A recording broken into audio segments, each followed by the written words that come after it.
Les Grands Prix romans de la création sont remis en ce moment par l'Association des créatifs romans au palmarès et en primeur ici. Dans la catégorie des spots TV et cinéma, c'est l'agence Saatchi & Saatchi qui est primée pour sa campagne Happy. Et dans la catégorie presse, l'agence McCann Erickson pour la campagne consacrée à Reporters sans frontières. Je vous recommande notre site tsrinfo.ch pour la liste intégrale des trophées et des récompenses. Parmi les lauréats, des créateurs de logos, le M de Migros, le Nid de Nestlé ont fait leurs preuves. Les nouveaux créateurs rêvent tous de telles réussites. Olivier Dominique. Les marques sont partout. Rues, affiches, gadgets, enseignes, difficile d'y échapper. Nous sommes dans le marketing, ou plutôt le branding, un mot tendance pour décrire tout ce qui touche, de près ou de loin, à la marque. Valable pour la mode, la nourriture ou l'usage quotidien, la marque est décrite comme multisensorielle. Ça peut être un code couleur, ça peut être une image.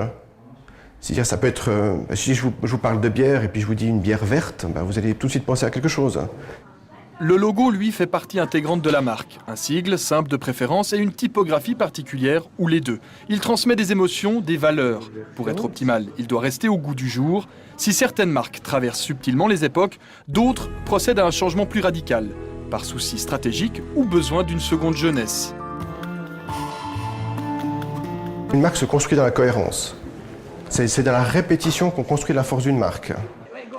Au Grand Prix de la création, Raphaël Cornu est récompensé par ses pairs.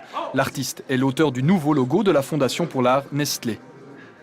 À l'origine, il s'agissait d'une composition typographique qui avait été réalisée dans le cadre du 15e anniversaire de la Fondation Nestlé pour l'art.